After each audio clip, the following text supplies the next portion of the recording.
맹모 삼천지교 아시죠? 맹자의 교육을 위해서 3번이나 이사했다. 말의 주요는 뭡니까? 환경이 중요하다는 것이죠. 중국표는 집사님이 초등학교 다니는 아이가 학교 갔다 막 들어오면서 그럽니다. 엄마 나 오늘 딱 한 문제 틀리고 다 맞았어. 그런데 이 엄마가요, 그 생각이 드는 거예요. 왜 딱 한 개지? 그거 하나 맞췄으면 좋았을 텐데. 이게 이 집사님 마음뿐만 아니라 여러분들의 마음도 그럴 거예요. 그죠? 한 개 틀렸으면 잘했을 텐데도 그 한 개 틀린 것 때문에 마음이 쓰이는 거예요. 도대체 뭐가 틀렸냐? 국어 문제인데요. 반대말 쓰는 걸 틀렸다는 거예요. 뭘 썼냐? 무슨 문제냐? 보통의 반대말을 쓰는데 틀렸다는 거예요. 뭘 썼을까요? 아시죠? 꽃배기를 썼다는 거예요. 이 아이 초등학교 다니는 아이니까 그 환경이에요. 아, 보통의 반대는 꽃배기구나. 그 생각을 했다는 것이죠. 사람은요, 환경에 영향을 받고 살아갑니다. 어릴수록 더 환경에 영향을 받죠. 조금 전에 말했던 이 집사님 아들, 보통 아니면 꽃배기, 그 둘 중에 하나를 생각했으니까 당연히 그랬었을 겁니다. 그런데 우리가 그런 말 있죠? 개천에서 용난다. 이 말은 뭐예요? 환경이 좋지 않았음에도 불구하고 그 환경을 이겨낸 사람에게 주는 아주 좋은 말입니다.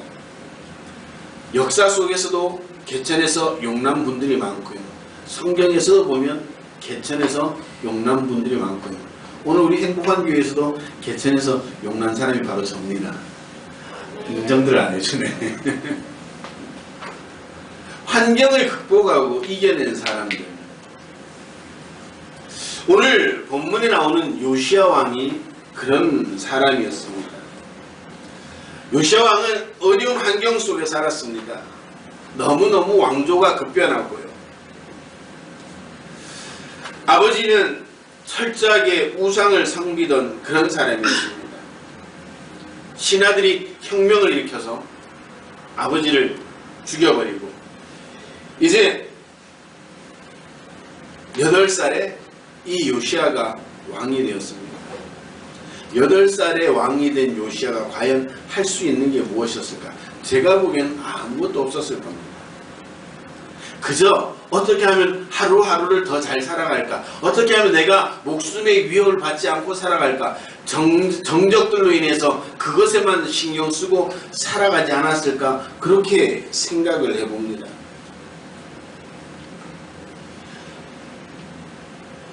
이 유다나라 20명의 왕 중에요, 훌륭한 왕으로 평가되어지고 있습니다. 자, 요시야를 그럼 어떻게 평가를 할까? 2절을 보니까요, 뭐라고 3가지로 이야기를 하고 있는데요. 첫 번째가 여호와 보시기에 옳은 일을 하였다는 것이죠. 여호와 보시기에 정직하게 행했다고 합니다. 둘째는 그의 조상 다윗을 본받았다라고 이야기를 합니다. 그 말을 표현을 뭐라고 합니까? 다윗의 길로 행했다라고 그렇게 이야기하고 있습니다.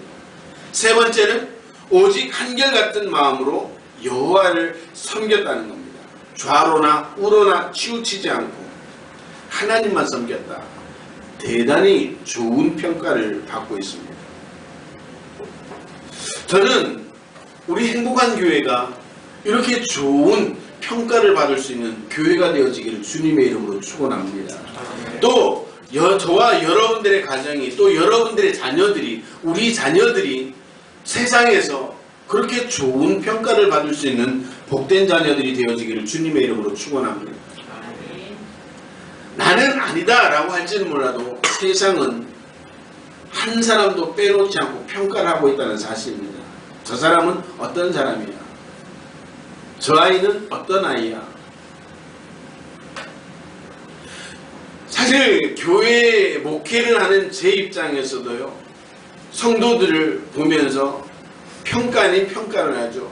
아, 힘들겠구나, 어렵겠구나, 아, 잘하고 있구나, 이제 회복되었구나. 제 의지와 상관없이 그렇게 평가되어지는 겁니다. 오늘 여기도 앉은 여러분들도 마찬가지예요. 오늘 우리 목사님 설교가 어떨까?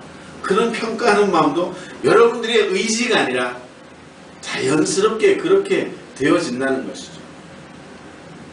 그렇다면 그 평가를 거쳐야 한다면 어떤 평가를 받아야 될까? 좋은 평가를 받아야 됩니다. 할렐루야. 정말 우리가 하나님 앞에도 사람들 앞에도 좋은 평가를 받아야 되는 것이죠. 그래서 제가 올해 표어가 뭐라고요? 가치를 증명하자는 거죠. 그 가치를 증명한다는 게 뭐예요? 좋은 평가를 받아야 된다라고 하는 것이죠. 어떻게 좋은 평가를 받을 준비가 되셨습니까? 여러분들의 가치를 여러분들의 삶의 현장에서 여러분들의 가정에서 그렇게 좋은 평가를 받을 준비, 그런 마음의 자세들을 가지고 계십니까? 어떻게 하면 우리의 그 가치를 그렇게 좋게 평가를 받을 수 있을까? 우리의 믿음을 어떻게 평가를 받을 수 있을까? 오늘 요시야처럼 살면 된다는 거예요. 요시야가 어떻게 살았다고요? 하나님의 중심의 삶을 살았다는 겁니다. 요시야는 하나님 보시기에 정직하게 행하였다라고 그렇게 말하고 있습니다. 하나님 보기에 옳은 일을 하였다. 그의 인생의 기준은요, 하나님 앞에 있었다는 겁니다. 그의 인생의 초점은 하나님께 있었다는 것이죠. 세상 사람들이 나를 어떻게 평가하더라도, 내 주위의 사람들이 나를 어떻게 평가하느냐, 그것도 중요하지만 더 중요한 것은 뭐냐, 내 삶을 하나님이 보시고 나를 어떻게 평가하시는가, 거기에 삶의 초점이 맞추어져 있었다라고 하는 것이죠. 그러니까 당연히 하나님께서 기뻐하는 삶을 살 수밖에 없었던 겁니다. 하나님이 보시기에 옳으냐 옳지 않느냐에 따라서 삶의 방향이 달라졌습니다. 성경에 많이 그런 사람들의 이야기를 해주고 있습니다. 그 3절 이하에 구체적으로 말하고 있죠. 아직 나이가 어렸을 때, 신앙이 성장하지 않았을 때 아마 그 정적들, 그 신하들의 눈치를 어마어마하게 봤을 겁니다. 혹시 저 사람이 나를 또 해하지 않을까? 내가 저 사람한테 무슨 말을 해야 될까? 살기 위해서 급급했습니다. 여러분들 생각해 보세요. 8살에 홀로 되었습니다. 왕이 되었다고 뭐 왕권이 굳건했겠습니까? 아닙니다. 언제든지 잘려나갈 수 있는 그런 파리 목숨과 같은 왕권이었을 겁니다. 그 자신의 밑에 있던 사람들이 어떤 사람들입니까? 이방신을 섬겼습니다. 이방 민족을 섬기고요, 이방 민족의 문화를 동경하고, 그러다 보니까 이방신들 우상을 섬기던 그런 사람이었습니다. 요시야가 왕위에 오른 후에도 계속해서 그런 우상의 숭배가 그쳐지지 않았습니다. 아마 8살 된 그 요시야가 보기에는 깝깝했을 겁니다. 야, 이렇게 해서는 안 될 텐데. 그런데 이렇게 해서는 안 될 텐데 라고 했던 그 마음보다 오늘 내가 하루 살아가는 게 더 급박했다는 것이죠. 그러니까 신하들의 눈치를 볼 수밖에 없었습니다. 그런데 시간이 지나면서 달라졌습니다. 8년이라는 세월이 지난 후에 하나님을 구하기 시작했다. 오늘 3절에 뭐라고 이야기했습니까? 8년 만에 조상 다윗의 하나님을 비로소 구했다라고 그렇게 말하고 있습니다. 하나님을 몰랐을까요? 아니요, 하나님을 알았었습니다. 그런데 문제는 뭐예요? 하나님보다 지금 자신의 환경이 더 두려웠던 겁니다. 그런데 8년이 지나고 나니까 야, 내가 이렇게 살아선 안 되겠구나 라는 것을 자각하기 시작했다는 것이죠.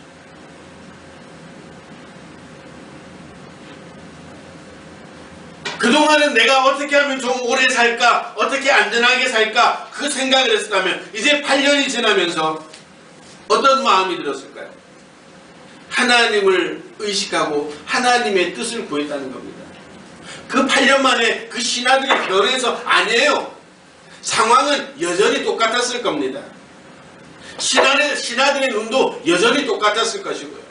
그들은 여전히 이방 문화와 이방 신들을 동경한 그런 사람들이었을 겁니다. 그런데 8년이 지나면서 요시야는 상황에 얽매이기보다는 이제 내가 죽더라도 하나님의 뜻을 구하여야겠다, 이런 결단이 있었으리라고 저는 생각을 합니다. 성경에 자세히 기술되어지지는 않았지만 그 8년 동안 어떤 이변이 없었다는 것은 뭐예요? 그 문화, 그 상황은 여전히 지속되었다는 것이죠. 그런데 그 8년이 지나서 변한 것은 딱 하나였습니다. 요시야가 변하기 시작했다는 것이죠.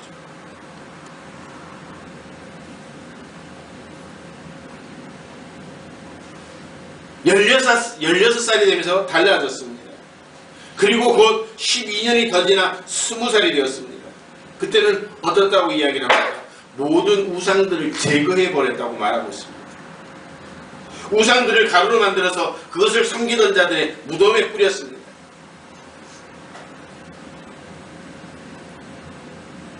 예루살렘을 정결하게 했습니다. 뿐만 아니라 6절에 보면 전국적으로 그렇게 행했다라고 성경은 말하고 있습니다. 쉬운 일이었을까요? 어려웠을 겁니다. 오랫동안 뿌리 깊게 박힌 그런 사회 구조적인 악이었습니다. 우리가 쉽게 이해하자면요, 먼저 기득권을 가진 자들이 많이 있었다는 것이죠. 그들의 저항을 물리치고 이렇게 개혁하는 것은 오직 하나님 앞에 살기로, 나는 정말 그렇게 살겠습니다, 그렇게 삶의 가치관, 믿음의 가치관을 분명하게 세울 때 이 요시야가 변하기 시작했다는 겁니다. 저는 이 말씀을 준비하면서 그런 생각을 해봤습니다. 제가 우리 아이 셋을 키우면서 참 어려서 매질을 많이 했다 생각을 합니다. 1살, 3살, 5살, 2살, 4살, 6살. 여러분들 1살짜리, 2살짜리가 뭘 알겠어요? 그런데 주일 오후 예배나 저녁 예배나 수요일 저녁 예배 때 같이 예배 참석시켰습니다. 그리고 그 예배 시간 60분 동안 움직이지도 못하게 했어요. 움직이는 날에는 삼형제가 연자제로 다 두들겨 맞았습니다. 우리 준하는 정말 맞기 싫어했는데 우리 영아 때문에 더불어 얼마나 많이 맞았는지, 영아가 엉덩이만 들썩거리면 그때부터 걔는 얼굴이 사색이 되는 거예요. 야, 오늘 또 이제 집에 가면 맞아 죽었구나. 맞아 죽는다는 표현은 좀 그랬죠. 한 5대씩은 늘 맞아야 되니까. 아이들이 지금도 그 얘기를 합니다. 그때 되게 억울한 마음이 많았다고. 그런데 그렇게 기준을 세워놓고요, 키우다 보니까 그래도 지금은 좀 낫다는 생각이 듭니다. 아, 예배는 참석해야 되는 거구나. 몸만 와서 앉아있다라고 생각할지도 모르겠지만 저는 그래도 이 자리에 앉아있는 것, 그게 바로 하나님의 은혜고, 이 자리에 앉아있을 때 변화될 수 있는 기회가 주어진다는 사실이죠. 기준을 바로 세웠던 겁니다. 정말 하나님이 기뻐하실 일이 무엇인지, 하나님이 원하시는 일이 무엇인지. 저도 다른 아버지들처럼 많이 안아주고 좋은 말 해주고 그러고 싶은 마음 없잖아 있었습니다.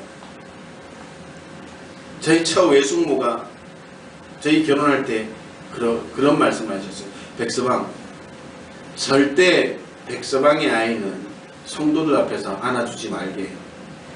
목사가 덜 사랑하고 목사가 덜 안아주면 하나님이 그 사랑 채워주고 성도들이 그 사랑 채워줄 것이에요.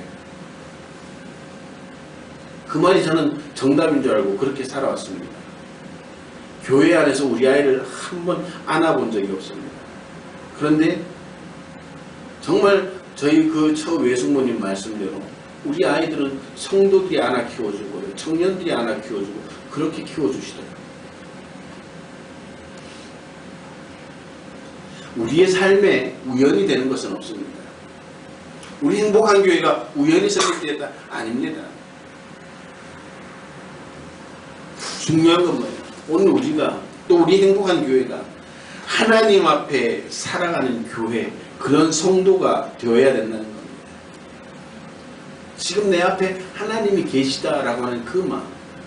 오늘 우리 가정 앞에, 우리 자녀들 앞에 하나님이 계시다. 그 코람데오의 정신. 아무리 떠들어도 선생님이 들어오면 조용해지. 요즘 애들은 안 그런다 그러는데 저희 때는 그랬습니다. 선생님이 앞에 있으면 공부하는 척이라도 했습니다. 하물며 하나님이 내 앞에 있다라고 그렇게 믿는 우리들이라면 우리의 순간순간의 삶이 어떻게 돼야 될까?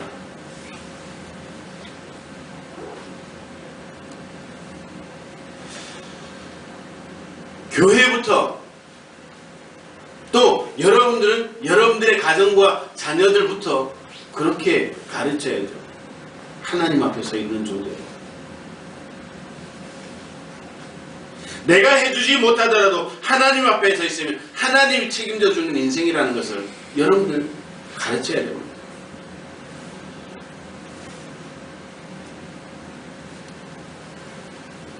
상업주의, 물질주의, 시장 논리, 성공주의, 교회도 이제 세상과 다를 바가 없습니다.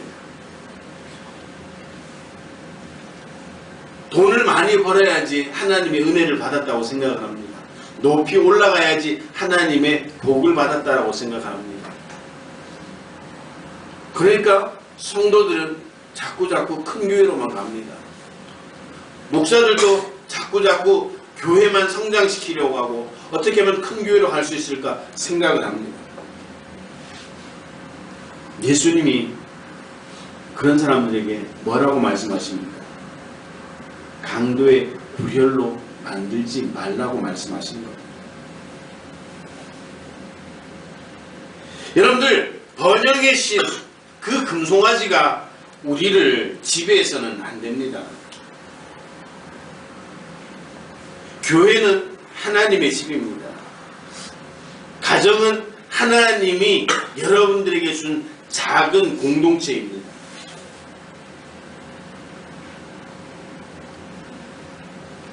요즘 스카이캐슬이라는 드라마가 아주 선풍적인 인기를 끌고 있다고 합니다. 거기에 등장하는 인물 중에 영정아라고 하는 그 배우가 현대의 그 학부모를 아주 잘 대변한 인물이다라고 그렇게 이야기를 합니다. 주위에 아이들이 어떻게 되는지 간에 내 아이만 성공하면 됩니다. 내 아이만 원하는 대학 들어가고 내 아이만 잘하면 된다. 그래서 옆에 아이들이 죽어나가도 그것은 별 문제가 아닙니다. 오히려 그 억울한 아이를 만들어서 그 자신의 딸의 희생양으로 삼아버립니다. 그런 아이들이 자라나서 뭘 보겠습니까? 그래도 그 드라마에 성공했다라고 하는 그 정준호의 어머니가 교회 권사님입니다. 교회에서 날마다 분칠을 하죠. 우리 아들은 어느 병원에 이제 곧 원장이 될 사람이다. 교회에서는 그 교회 이야기는 안 나옵니다만 아마 박수 쳐주면서 야, 하나님의 복받은 사람이다. 하나님의 은혜를 입은 사람이다. 그 가정을 그렇게 평가하지 않았겠습니까?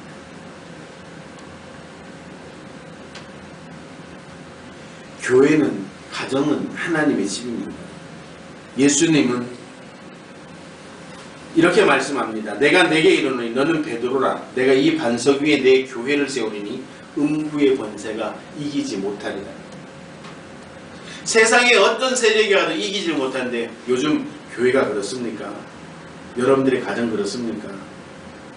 아이들의 성적 앞에, 경제적인 문제 앞에 쓰러지고 넘어지는 게 현대의 가정들이고 현대의 교회입니다. 중요한 건 뭐예요? 내가 정말 하나님 앞에 서 있는 존재입니다. 내 자녀가 하나님 앞에 서 있는 존재인가? 이 요시야는 그렇게 8년을 겪으면서 괴로웠습니다. 정말 하나님이 계시는데 내가 지금 무엇하는 짓인가? 그래서 8년 만에 각성을 한 겁니다. 환경은 안 바뀌었습니다. 상황은 똑같았습니다. 그러나 하나님이 내 앞에 있다는 이 사실이 깨달아지고 알게 되어지니까 그 악을 향해 하나님의 공의를 선포하는 그런 왕이 되었다는 겁니다. 오늘 중요한 것은 저와 여러분들이 하나님 앞에 서 있다는 겁니다.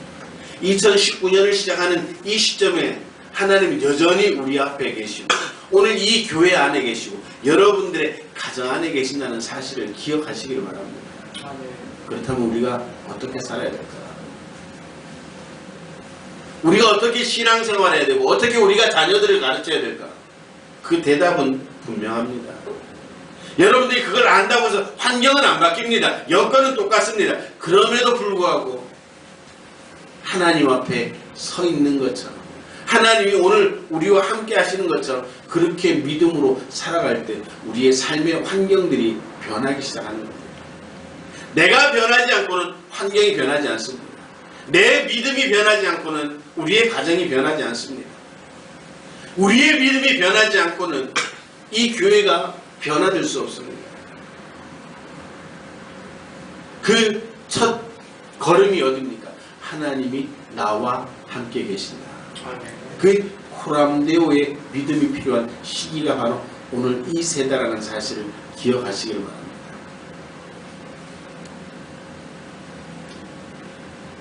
정말 이 말씀을 읽으면서 가슴이 너무 뜨거워졌습니다.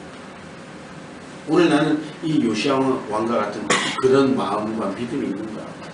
정말 내 삶이, 내 믿음이, 내 신앙이 하나님 앞에 서 있는 그런 심정으로 살아가고 있는가?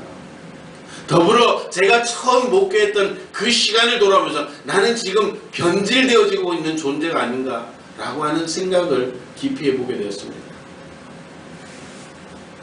저는 2019년 한 해 우리가 그렇게 살아가기를 원합니다. 이 요시야 왕처럼 코람데오 하나님이 언제나 내 앞에 있습니다. 이 교회 가운데 계시고 우리 가정 가운데 계시고 우리 자녀들 앞에 서 있습니다. 그 믿음의 고백이 있어서 정말 하나님이 있는 것처럼 그렇게 살아가는 그런 믿음의 삶들로 결단하시기를 주님의 이름으로 축원합니다. 그래서 환경은 바뀌지 않았지만 여건은 똑같았지만 그 믿음이 변화되어질 때 그의 삶이 변화되어지고 그의 왕국이 변화되어지고 그 나라가 변화되어진 것처럼 오늘 저와 여러분이 하나님이 내 앞에 계십니다. 내가 하나님과 함께 살아가기를 원합니다.